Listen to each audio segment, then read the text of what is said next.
7 days, 2 bodies found, and no cause of death. Santa Fe law enforcement continue to remain tight-lipped about the suspicious death investigation into Gene Hackman, his wife Betsy Arakawa, and their dog. But today we're learning some new information. This time, a possible mistake was made in identifying and investigating one of Hackman's dogs. We're on the case, presented by Law&Crime. I'm Chris Stewart.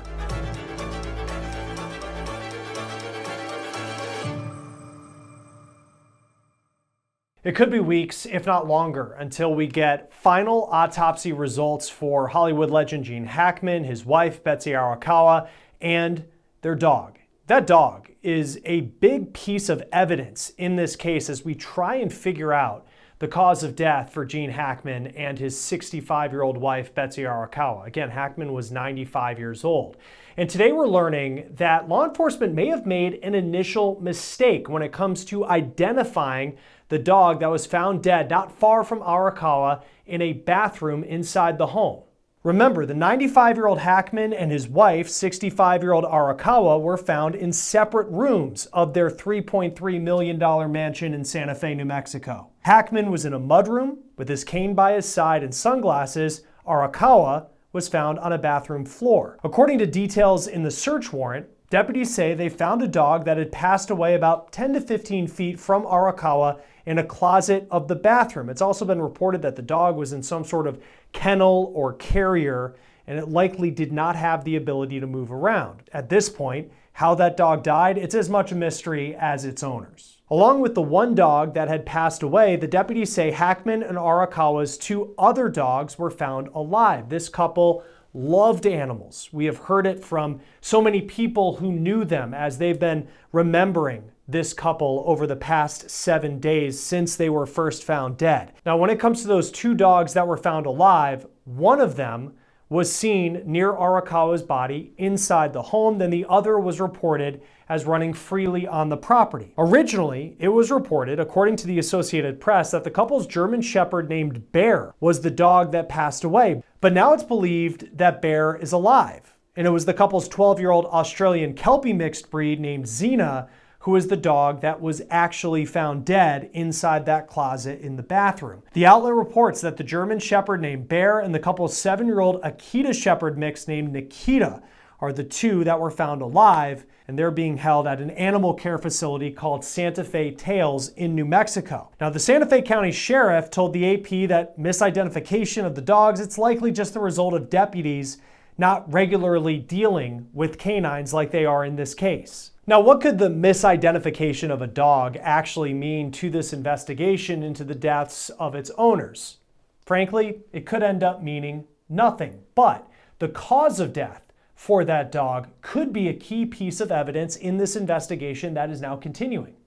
The sheriff has ruled out carbon monoxide as a cause of death for the couple and their dog, but one of the new few pieces of information that we have this week from the sheriff was this release that went out on Tuesday. It says that the local gas company did an extensive search of the Hackman house and they found no significant leaks, but there was a very small leak from a stove burner, but it was not large enough to be lethal. On Friday, the sheriff of Santa Fe County told us that the preliminary autopsy was not able to identify the cause of death, and the autopsy on both Gene Hackman and Betsy Arakawa could take weeks, if not longer, to come back. We're also waiting on key toxicology tests to come back. Now, we've been told part of the reason that the autopsy could take weeks, the sheriff said it potentially could take months to come back, is because of the backlog of cases awaiting autopsies. It is an issue that is happening in so many police departments across the country. But the Santa Fe sheriff has also said that a full investigation is being conducted as we speak. What appears to be a challenge, though, at least thus far, is that Hackman and his wife, they lived a very private life. Here's what the Santa Fe sheriff had to say about that. Sheriff, was there any surveillance video, and is that helping you to determine what may have led up to this? That's a good question, and that question's been asked. So, I respect the Mr. Hackman's and Ms. Arakawa's regard for privacy. I think everybody here understands that they were very private individuals and a very private family. There is no surveillance, as we know of right now, in the interior of the residence or the exterior of the residence that is going to help us determine a timeline or events that happened. I want to thank Upside for sponsoring this episode of On the Case. Upside is a free app that gives you cash back for buying everyday essentials like gas or groceries. I just downloaded the Upside app, went to a gas station 4 minutes from my house, filled up my tank, and got $7 cash back. You can also use Upside at convenience stores. You can use it at restaurants when you go out to eat. And we are talking about real cash back. This is money that will appear in your Upside app. Then you transfer it straight to your bank account. And once you have the free Upside app, you can claim an offer for whatever you're buying on Upside. You pay as usual using debit or credit. You follow the steps on the app and then you get paid. So what you can do now, scan the QR code on your screen. You can download the free Upside app or head down to the description in this video and we have a link there for you to use. Then on top of that, use promo code OTC and you'll get an extra 25 cents back per gallon on your first tank of gas using the free Upside app. We know that while Hackman and Arakawa were fixtures in the Santa Fe community for decades, Arakawa was the co-owner of a luxury home goods store in town. It appears that they were living a much more private life as of late. Hackman's daughter Leslie told the Daily Mail that she was close with their dad, but she hadn't spoken with him for months. Then the Mail spoke with the housekeeper for Arakawa's mother, who's 91 years old and lives in Hawaii. The housekeeper said that Arakawa hadn't spoken with her mom since October, but before that, they regularly talked on the phone at least once a month. It is unclear what led to that lack of communication, according to this housekeeper. Now, Hackman and Arakawa were married in 1991. Hackman's 3 children were from his first marriage to his wife, who he divorced in 1986. At 95 years old, we know that Hackman's health was taking a turn for the worse of late, according to people who knew this couple. A family friend spoke to People and said that Arakawa was trying to keep Hackman active and engaged, but his health was slipping in recent months. Deputies say they plan to speak with everyone who recently came in contact with the couple. That includes the maintenance worker and caretaker, who were the first to find them and then call deputies back on February 26th. That maintenance worker named Jesse Kepler released this statement to Law&Crime, declining to elaborate on what they saw when they arrived at the home, but thanking Hackman and Arakawa for years of, quote, opportunity, friendship, and trust. The statement also notes that Hackman and Arakawa's love of dogs, not just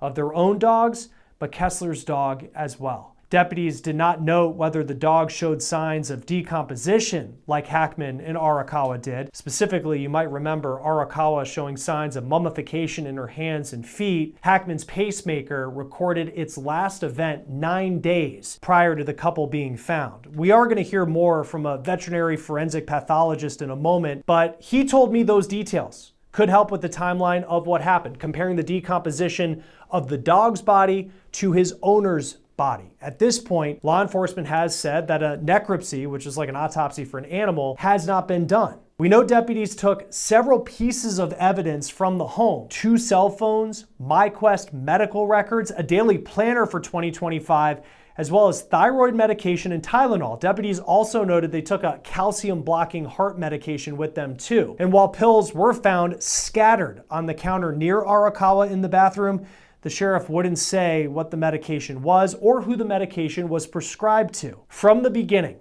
deputies have said there are no signs of foul play, but with so few clues out of the gate, they have called the deaths of the Hollywood legend and his wife, as well as their dog, suspicious and unique, and the sheriff has not ruled any possibility out as of yet. Joining us now is Dr. Adam Stern, veterinary forensic pathologist at the University of Florida. Thank you for taking the time to be with us. Your background is perfect as we're kind of dissecting this case, and particularly the dog that was found deceased at the scene. For you and in your experience, what stands out to you about this dog and how it was found and how it factors into the Hackman death investigation? Yeah, sure. So first off, thanks for having me here. It's glad to be chatting with you about this. I, like you, we're seeing different reports about what is going on, and I've seen very little really specific to the dog itself. But what stands out to me is the fact that it seems to have been in some sort of cage, some sort of something that was confining it. And so it might be the dog was just happened to be in that location, not being able to get out. But I'd like to know more information about the scene itself and how that dog was found. Yeah, and it's been reported that a necropsy, which is, to my understanding, an autopsy for an animal, that hasn't been conducted, or doesn't seem like authorities have wanted to. I don't know, but like it hasn't been done yet. Why do you think that is? So again, I'm not sure about that, but I read a report that said that there was no necropsy autopsy that was going to be performed, and it was just sort of a one line in one news report. I find that in some ways not to be unusual, especially there are some human fatalities associated with this case, but at the same time, the animal can provide useful information just as much as an autopsy of the human. So I always say you look at all possible individuals, human or animal, and then put all that information together. What is some of the information from that type of examination that you could extract that could factor into the overall questions we have about this dog's owners, Betsy Arakawa and Gene Hackman?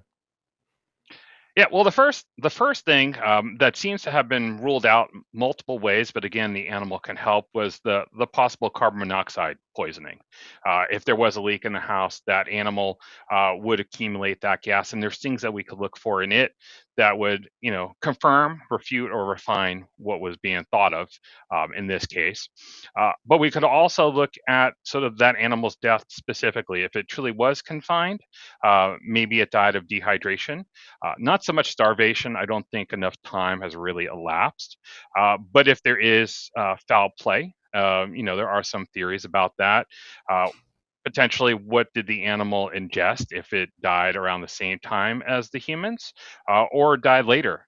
Uh, that sort of information would be pretty helpful to start to put a little bit more of that timeline together.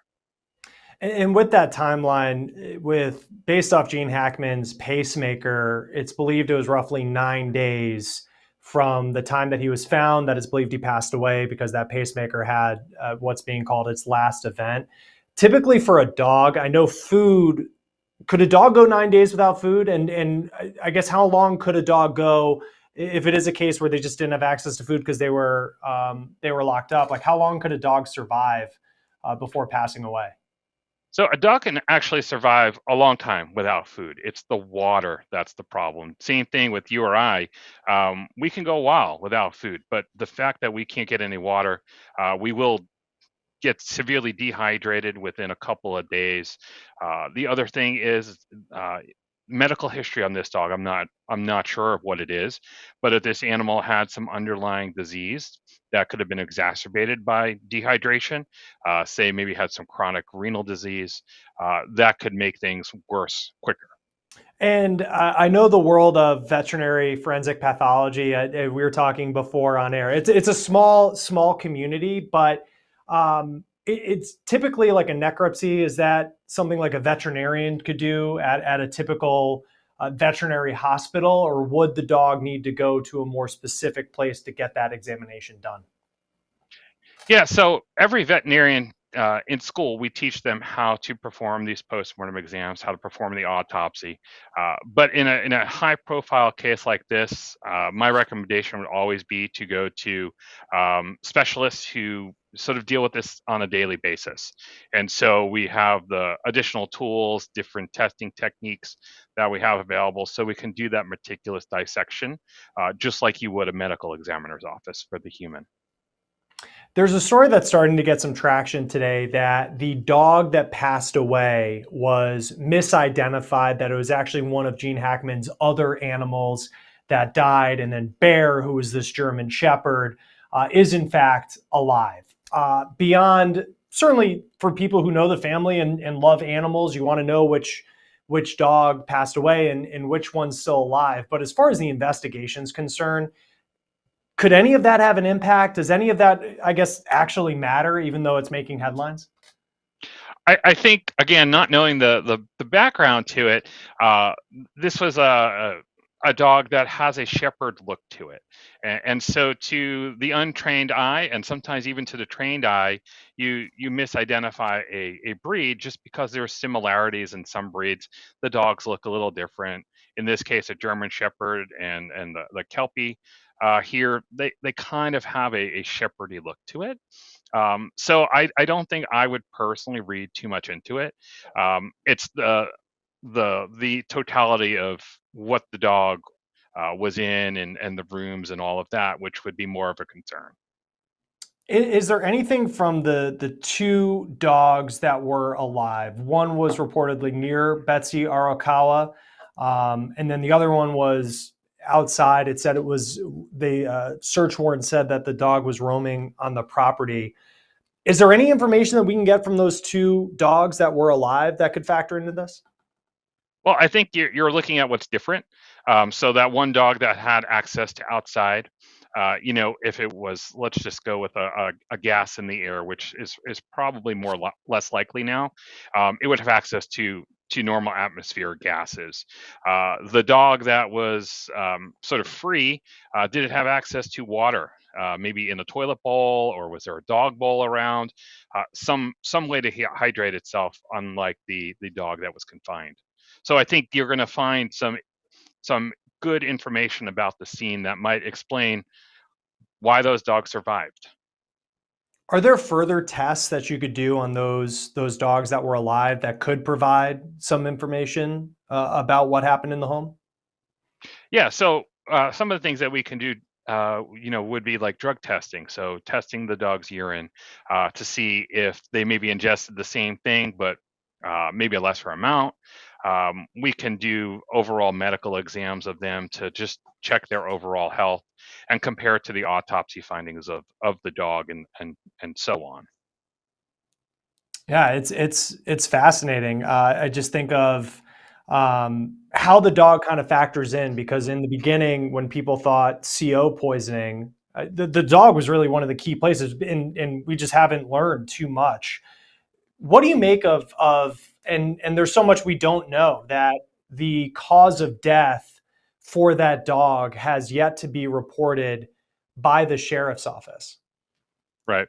So we can look at this case sort of in two ways. Maybe all the deaths are related, the same thing happened to them, but at the same time, maybe we find that Gene Hackman and his wife, there's a medical conditions and everything else that played a role, and unfortunately for that confined dog, it was just the confinement that resulted in its demise.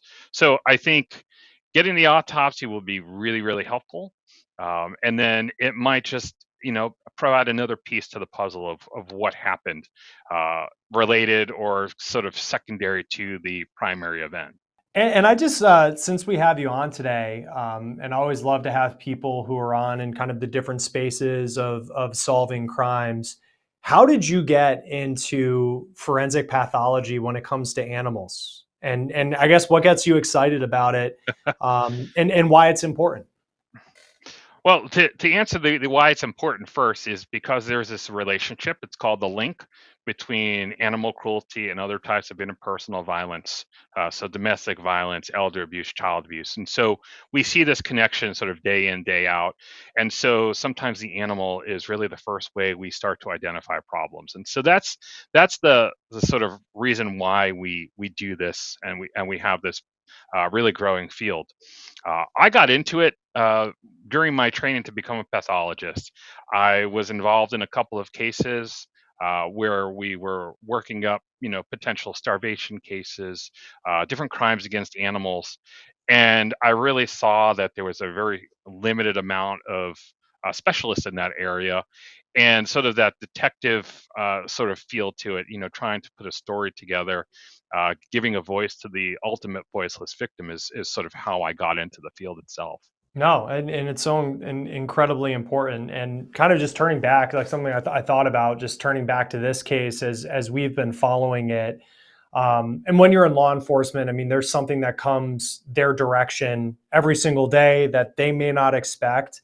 Um, by and large, I mean, how aware, I mean, I know that law enforcement agencies use canines and those are such important tools, but in these particular cases, based off the fact that there was this misidentification of the dog to begin with, I guess, what is the level of awareness that typically law enforcement has as far as piecing together how a dog may factor into the death of human beings like we have in this case? I think it really varies, really from agency to agency, jurisdiction to jurisdiction.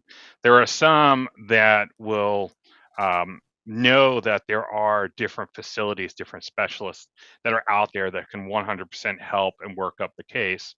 And then there's the complete opposite side where some of these agencies unfortunately just don't know that there's tools available until after the fact. And so in this case, I'm not sure. I don't want to make any assumptions.